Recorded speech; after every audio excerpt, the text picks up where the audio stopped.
Hello students, today we will start with motion, questions in the textbook and illustrations.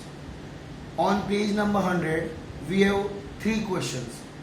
First question is, an object has moved through a distance. Can it have zero displacement?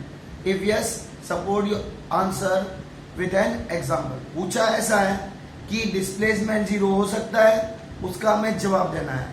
तो answer ये आएगा, yes, displacement can be zero if the object has move through the distance. Example, a boy starts from his home to school, मतलब अपने घर से वो school जाता है, and come back home. He has covered a distance but his displacement is zero.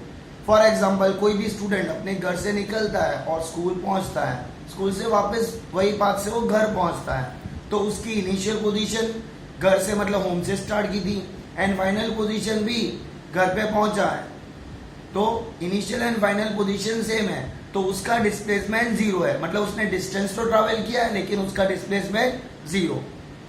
Okay, clear. अब second question है ना, हमें बोर्ड पे सॉल्व करना पड़ेगा. A farmer moves along the boundary of a square field, मतलब फार्मर का जो फील्ड है ना वो स्क्वायर है, ऑफ साइड 10 मीटर, मतलब जो उसका फील्ड है ना उसकी साइड स्क्वायर, उसकी शेप स्क्वायर है लेकिन उसका side 10 metre in 40 second. What will be the magnitude of displacement of a farmer at the end of 2 minutes and 20 seconds from his initial position. इसके लिए हमें ड्रॉ करना पड़ेगा.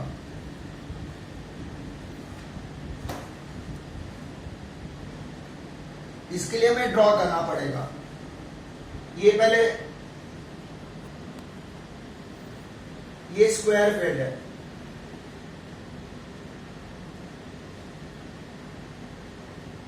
Square field. इसकी इनिशियल पोजीशन यहां है, ए is initial position.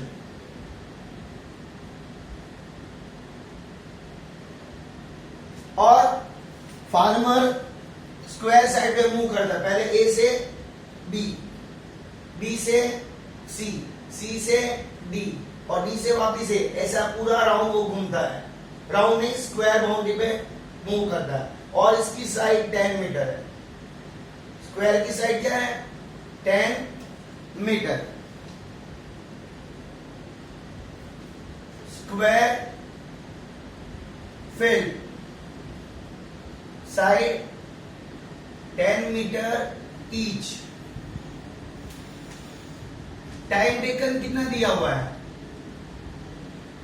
Time taken is equal to 2 minutes 20 seconds. अब देखो, time is 2 minutes and 20 seconds. 2 minutes को पहले सेकंड में बदलना पड़ेगा. 2 minutes तो 1 मिनट में 60 सेकंड होते हैं, तो 60 मल्टीप्लाई कर दिया plus 20 second. 2 into 60 120 plus 20 second, मतलब टोटल टाइम कितना लगा, total time taken is 140 second. क्यों, आपको क्लियरली मेंशन किया है पूरा क्या बताया कि farmer takes 40 second to travel along the boundary, मतलब एक बार बाउंड्री घूमने में उसको 40 सेकेंड लगता है, लेकिन उसने टोटल कितना टाइम लिया, 2 minutes and 20 सेकेंड. 2 minutes मतलब 2 into 60 120 हो गया, एंड 20 सेकेंड मतलब 140 सेकेंड लिखा. फिर he takes 40 seconds to travel along the boundary.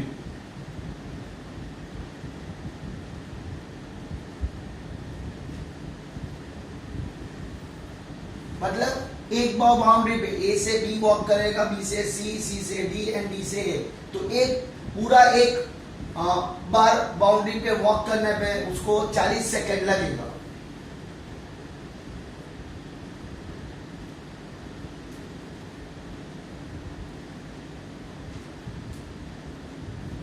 Distance travel in 40 second. मेरी बात सुनिए, डिस्टेंस ट्रेवल इन 40 सेकेंड क्या आएगा? 40 मीटर। अगर वो एक बार पूरा फील्ड की बाउंड्री पे वॉक करेगा, ए से बी, बी से सी, सी से डी और डी से ए, तो उसने कितना डिस्टेंस ट्रेवल किया? 10 मीटर। तो 40 सेकंड में वो 40 मीटर पूरा बाउंड्री पे वॉक करेगा।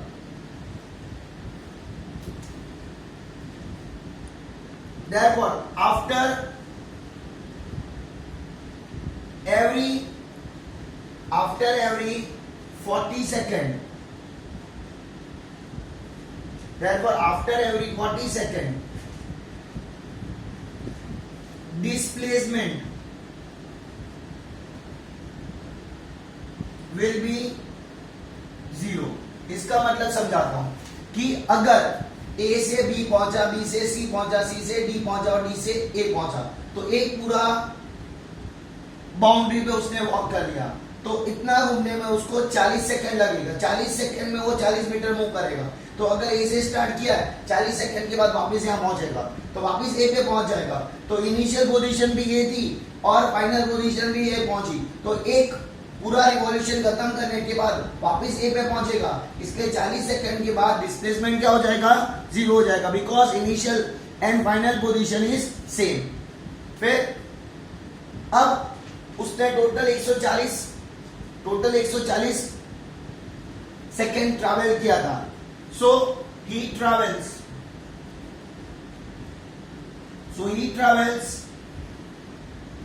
टोटल 140, टोटल 140 सेकंड था। So he travels total 140 divide by 40। क्यों? टोटल 140 सेकंड था और 40 सेकंड एक बार ट्रैवल करने में लगेगा, तो 140 डिवाइड बाय 40, तो कट करेंगे तो आंसर आएगा 3.5 राउंड। उसने कितनी बार ट्रैवल किया? 3.5। कैसे? ये 0 कट हो जाएगा, फिर 40 डिवाइड बाय 4, 3.5, मतलब वो 3.5 टाइम्स पूरा मूव करेगा, ए से बी, बी से सी, सी से डी एंड डी से ए। तो एक बार पहले खत्म हुआ, फिर दूसरा राउंड ऐसे, फिर तीसरा, फिर तीसरे के बाद वो 0.5 मतलब आधा राउंड ट्रैवल करेगा, ए से बी और बी से ए। सो he travels 3 complete perimeter मतलब boundary, so he travels 3 complete perimeter and half perimeter।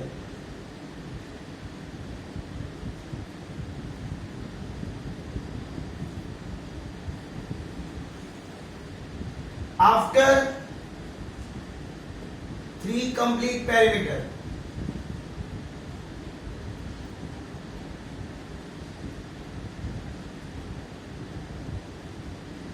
displacement will be 0। क्यों? ए से स्टार्ट किया, वापिस ए पे पहुंचा, पहला पेरीमीटर पूरा एक पेरीमीटर घूम लिया, फिर वापिस ए से स्टार्ट किया, दूसरी बार राउंड घुमा, वापिस ए पे आया, पेरीमीटर वापस घूम लिया, तो डिस्प्लेसमेंट 0। फिर तीसरी बार भी ऐसा ही किया, तो 3 राउंड के बाद वापस ए पे पहुंचा, अब वो आधा पेरीमीटर ट्रैवल करेगा। देयरफॉर हाफ पेरीमीटर कैसे आएगा? हाफ इनटू पेरीमीटर कितना है? स्क्वायर का पेरीमीटर मतलब उसकी बाउंड्री 20 है, तो उसने कितना ट्रैवल किया? 20 metre. Therefore he will be at C from A। मतलब 3 पेरीमीटर के बाद A से वो C पहुंचेगा, A से C पहुंचेगा, तो यहाँ B राइट एंगल है, तो AB साइड है 10 मीटर, BC साइड 10 मीटर है, तो आधा पेरीमीटर मतलब A से B पहुंचेगा, B से C पहुंचेगा, तो A से C उसने डिस्टेंस मतलब डिस्प्लेसमेंट ट्रैवल किया, तो इसमें पाइथागोरस लगेगा। therefore in triangle ABC angle B equal to 90 degree, therefore AC square equal to AB square plus BC square, AB 10 BCB 10, तो 100 plus 100, तो AC square equal to 200 आया, therefore AC equal to under root 200 equal to 200 का square root निकालना पड़ेगा 14.14 metre.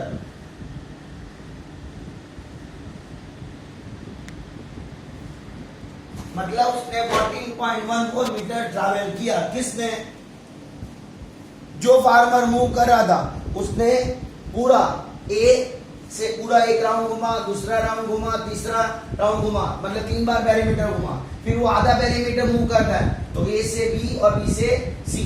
तो उसने A सी, हमेशा displacement में क्या करते हैं, initial position A and final position C को कंपेयर करते हैं, तो इन दोनों का डिस्टेंस, तो उसने ए सी डिस्टेंस ट्रैवल किया, सॉरी डिस्प्लेसमेंट, तो ए सी स्क्वायर कैसे मिलेगा, A B square plus B C square, तो ए सी की वैल्यू 14.14 मीटर ट्रैवल किया। अब इसी एक्सरसाइज में दूसरे क्वेश्चंस हैं, which of the following is true for displacement. आपको डिस्प्लेसमेंट के लिए बोला है। पहला सवाल ये, it can not be zero. पहला सवाल पूछा है डिस्प्लेसमेंट जीरो नहीं हो सकता, ट्रू है या फॉल्स है? फॉल्स है, because displacement can be zero. Displacement zero कब आएगा? जब initial and final position same होगी, राइट है। दूसरा, its magnitude is greater than the distance travelled by the object. इसमें बोला है डिस्प्लेसमेंट की मैग्नीट्यूड डिस्टेंस से ज्यादा हो सकता है, ये फॉल्स है, क्योंकि डिस्प्लेसमेंट कभी भी डिस्टेंस से ज्यादा नहीं हो सकता। डिस्टेंस हमेशा ज्यादा होगा डिस्प्लेसमेंट की कंपैरिजन में। The magnitude of displacement can never be greater than distance traveled by the object. So, second statement is also false and first is also false.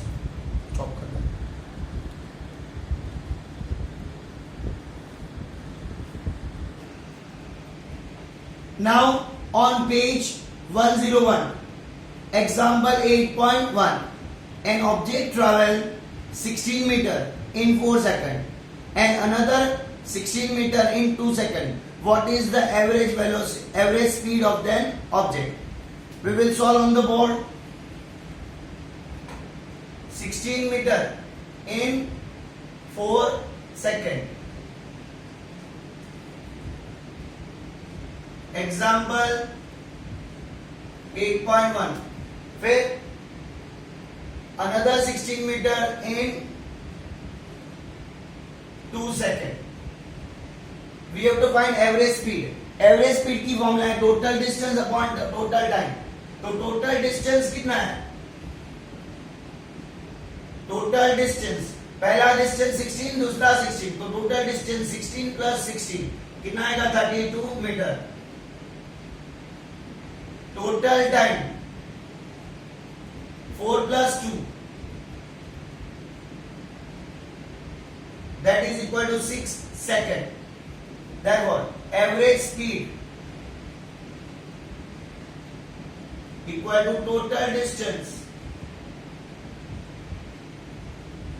upon total time. Total distance is 32 divided by total time 6. ये 32 metre है and second आएगा 6 में। अब cut होगा, ऊपर नीचे दोनों 2 से कट होगा, 2 3 जा 2 16 जा, और 16 और 3 से डिवाइड करेंगे तो आंसर आएगा 5.33 मीटर अपॉन सेकंड। अब मीटर अपॉन सेकंड लिख सकते हैं, या फिर मीटर थोड़ी सी स्पेस सेकंड रेज टू -1, क्योंकि मीटर पर सेकंड में सेकंड नीचे है। अगर नीचे वाला सेकंड है ऊपर लेके आएंगे तो उसका नीचे s की डिग्री 1 थी, ऊपर आके s की डिग्री -1 हो जाएगी। Metre space s raise to -1, या फिर ये लिखना बेटर रहेगा। तो ये एग्जांपल हो गया। Now we will study difference between speed and velocity. Distinguish between speed and velocity page 102 questions में। Speed and velocity.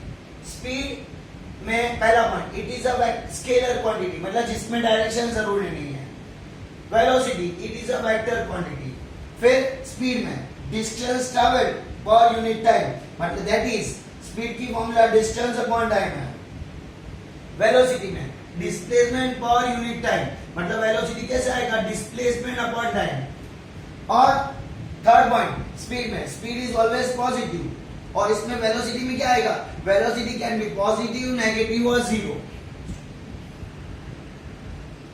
Now on page 102 second question, under what conditions is magnitude of average velocity of an object equal to average speed, मतलब कौन सी situation में average velocity और average speed same आएगा। तो एकदम simple answer है, when the object travels in one direction along the straight line, जब एक ही डायरेक्शन में ट्रैवल कर रहे हैं along the straight line path such that distance and displacement are equal, मतलब जब भी कोई भी ऑब्जेक्ट एक डायरेक्शन में स्ट्रेट लाइन में ट्रैवल करेगा तो ऐसी सिचुएशन में क्या आएगा, average velocity and average speed same आएगा। Now third question, what does odometer of an automobile measure. Odometer मतलब पता है, जो अंदर किलोमीटर ट्रैवल किया बताता है, तो उसका आंसर ये आएगा, it measures the distance travel by a vehicle. Odometer measures the distance travel by a vehicle. फिर चौथा, what does the path of an object look like when it is in uniform motion, जब uniform motion होता है तो उसका path कैसा होता है। an object having uniform motion has a straight line path, जो यूनिफॉर्म मोशन है उसका पाथ हमेशा सेम होता है। नाउ फिफ्थ क्वेश्चन इसमें, during an experiment a signal from a spaceship reach the ground station in 5 minutes, तो इसमें signal 5 minute में पहुंची। ये क्वेश्चन बोर्ड पे सॉल्व करना पड़ेगा। What was the distance of the spaceship from the ground station, time the signal travel at the speed of light, that is 3 × 10⁸ metre per second. हमें सवाल पूछा है कि कितना डिस्टेंस है, पहले जानकारी जो क्वेश्चन में दी हम बोर्ड पे लिख लेंगे।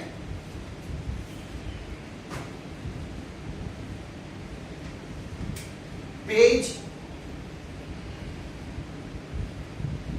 102 क्वेश्चंस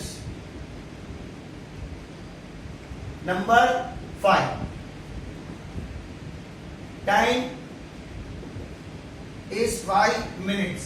पहले 5 minutes को सेकंड में कन्वर्ट करना पड़ेगा into 60, because 1 minute equal to 60 second। 5 into 60 300 second हुआ। Now speed of light, speed of light कितना दिया है, 3 × 10⁸ मीटर पर सेकंड। हमें बोला है कि डिस्टेंस फाइंड करना है। Find distance of the spaceship. देखो हमारे पास स्पीड दिया हुआ है, तो स्पीड की फॉर्मूला डालेंगे, speed equal to distance upon time.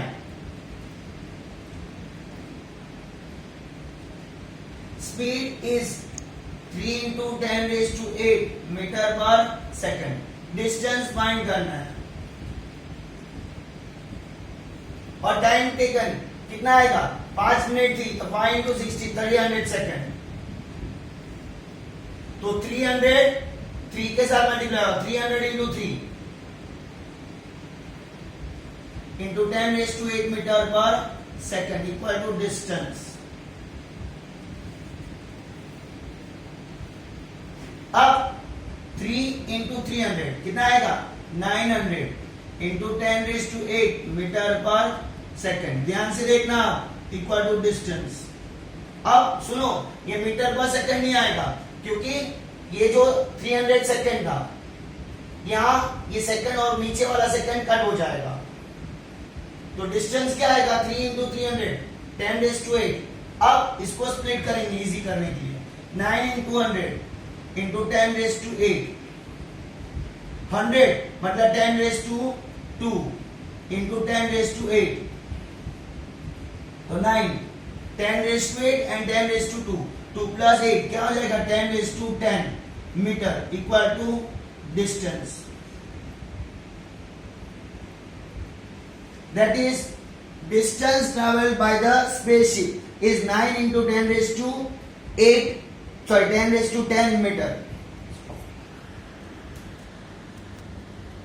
Example 8.2 page 102 पे the odometer of car read 2000 kilometer at the start of the trip and 2400 at the end of the trip. If the trip took 8 hours, calculate the average speed of car in kilometer per hour and meter per second. I have noted the information here. At the start of the trip, odometer shows 2000 kilometer and at the end of the trip 2400 kilometer. Time is 8 hours. Now distance traveled. कितना distance travel किया है? 2000 से 2400 पहुंचा तो 2400 में से 2000 minus कर देंगे. हमें स्पीड ढूंढना है. Speed in kilometre per hour. Speed की फॉर्मूला है डिस्टेंस ट्रैवल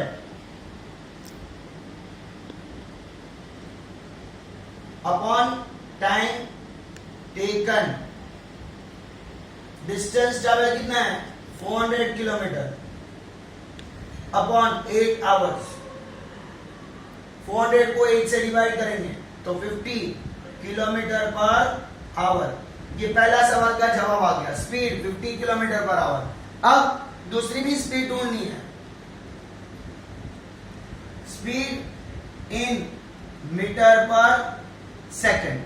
कैसे आएगा? पहले 50 किलोमीटर पर आवर था तो हम क्या करेंगे किलोमीटर को मीटर में बदलेंगे तो 1000 मीटर एंड आवर को सेकंड में बदल लेंगे तो 3600 सेकंड. रीजन बता रहा हूं. 1 kilometre equal to 1000 metre and 1 hour equal to 3600 second. 1 kilometre में 1000 मीटर होता है और 1 आवर में 3600 सेकंड होता है. कट करेंगे 0 0 cut 0 0 cut. 50 into 10 500 upon 36 divide करेंगे तो आंसर आएगा 13.9 मीटर पर सेकंड. तो ये भी आंसर आ गया. Okay now example 8.3 page 102. Usha swims in 90 meter long pool. He covered 180 meter in 1 minute by swimming from one end to the another and back along the straight path. Find the average speed and velocity of Usha. मतलब उसने swimming pool के एक and से दूसरे and गई, वहां से वो वापस आ गई और स्विमिंग पूल की लेंथ कितनी थी 90 मीटर. मतलब 90 मीटर जाना और 90 मीटर वापस आना, टोटल 180 मीटर हो गया और टोटल टाइम 1 मिनट लगा. That is equal to 60 second. Find out average speed and average velocity. Now जब उसने स्विम किया जहां से गई थी वहां वापस आ गई तो डिस्प्लेसमेंट 0 आएगा क्योंकि जहां से स्विमिंग स्टार्ट किया था वहीं उसने एंड किया तो डिस्प्लेसमेंट 0 आएगा.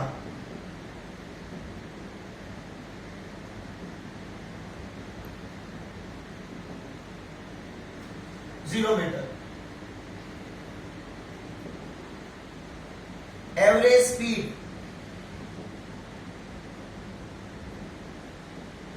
total distance upon total time 180 meter upon time 60 second. 0 0 cut. 18 divided by 6 3 meter per second. Now average velocity equal to displacement upon time. 0 metre upon 60 second तो 0 मीटर पर second. ये दोनों चीज हमने फाइंड कर ली। हेलो, यहां तक हमने एग्जाम्पल 8.3 तक कर लिया। बाकी के इलस्ट्रेशंस और क्वेश्चंस हम नेक्स्ट वीडियो में बनाएंगे। पार्ट 1 हुआ इस चैप्टर का।